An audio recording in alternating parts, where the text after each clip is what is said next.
भगवान हमें संसारियों को यह सीख देते हैं कि अपने घर में हमेशा क्रोध भाव में ही न रहें। भगवान को मुकुंद कली कहा गया। भगवान को क्रोध काम प्रभावित भी नहीं कर पाता है। रुक्मिणी ने देखा, थोड़ी सी आंख खोल करके देखी, ठीक तो है। जब देखा कि नहीं ये क्रोध में नहीं, हास परिहास में कह रहे हैं, जब रुक्मिणी ने एक एक बात का इतना सटीक उत्तर दिया कि जो कि वेद का ज्ञाता है, जो परिनिष्ठित ब्रह्म को समझने वाला है, उसके भी कान ठहर गए। अरे रुक्मिणी ने क्या जवाब दिया? कहा, सुनो प्रभु, आपने अभी कहा कि मैं अच्छे कुल का नहीं हूँ, तो आप समझिए नेति नेति कहीं जास गुण करहि निरंतर गान। प्रभु, आपके पार को ब्रह्म त्रिलोचन पार न पावे।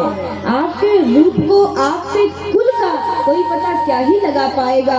आप तो वेद से, आप तो वेदाखिल हैं। आप दुनिया को दुनिया बनाने वाले ब्रह्मा को प्रकट करने वाले हैं। आप तो जगत के जगन्नाथ हैं। भला आपको जन्म देने वाला कौन होगा?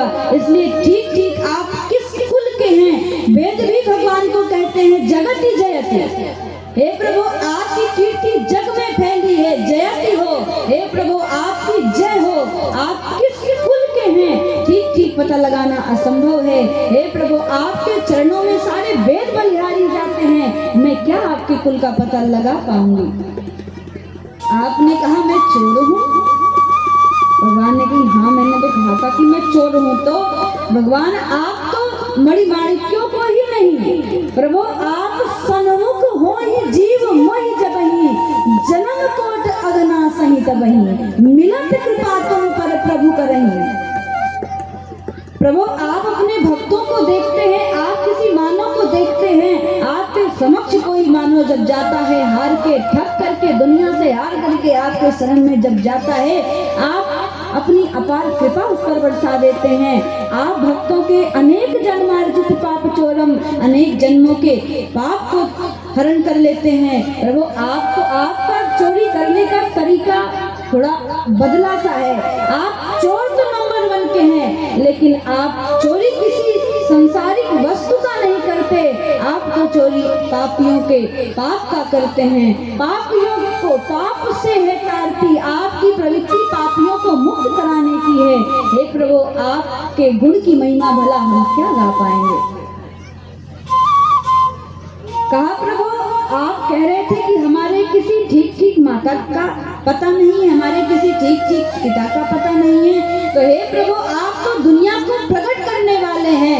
आप अपने संकल्प से सारी सृष्टि को रच देते हैं। आप अपने तप से, आप अपने प्रभाव से एक ब्रह्मा नहीं, 1000 ब्रह्मा को प्रकट कर देते हैं। एक सृष्टि नहीं, आप सप्त सृष्टि को प्रकट कर सकते हैं। प्रभु, हम एक सृष्टि का वर्णन कर रहे हैं। प्रभु, आपके मुख में माँ यशोदा ने 1000 तारों को, 1000 ग्रहों को, 1000 आकाश मंडल को लड़कते देखा। भला आपके लीला का, आपकी कथा का, आपके कुल का, आपके नाम का वर्णन हम क्या कर पाएंगे? अनेक रूप रूपाय विष्णवे प्रभु विष्णवे, या के नाम अनेक अनूपा। हे प्रभु, ना तो आपका एक नाम है। अगर हम कह सके कि प्रभु आप राम अवतार में आए, तो नहीं प्रभु, आप गज को तारने के लिए हरि बन करके आए, बलि का उद्धार करने के लिए बामन बन करके आए, अमृत को पान कराने के लिए आप मोहिनी बन करके आए, धरती को उबारने के लिए आप वाराह बन करके आए। प्रभु, वेदों को पुनः स्थापित करने के लिए आप हयग्रीव बन करके आए। हे प्रभु, कलयुग के प्राणियों का उद्धार करने के लिए आप कल्कि बन करके आएंगे। भला हम आपके एक नामों का गान क्या कर पाएंगे? बोलिए भक्तवत्सल भगवान। भगवान ने पहले तो रुक्मिणी को ध्यान से देखा, अच्छा इतना ज्ञान है तुममें, अभी तक तो हम समझ रहे थे नहीं भोरी वाली सी है, इतने ज्ञानी हो, बड़ा सटीक परिचय हमारे कुल का दे दिया। भगवान ने कहा, अपने परिवार में हमेशा हास परिहास की बातें करनी चाहिए। 16,108 कुटुंब था प्रभु का, 56 करोड़ का परिवार था, लेकिन कभी भी उस परिवार में ना तो क्लेश हुआ, ना क्रांति हुई, ना ही भ्रांति हुई, और ना ही उस परिवार में अशांति हुई। सबका पालन प्रभु मुकुंद कली की तरह मुस्कुरा करके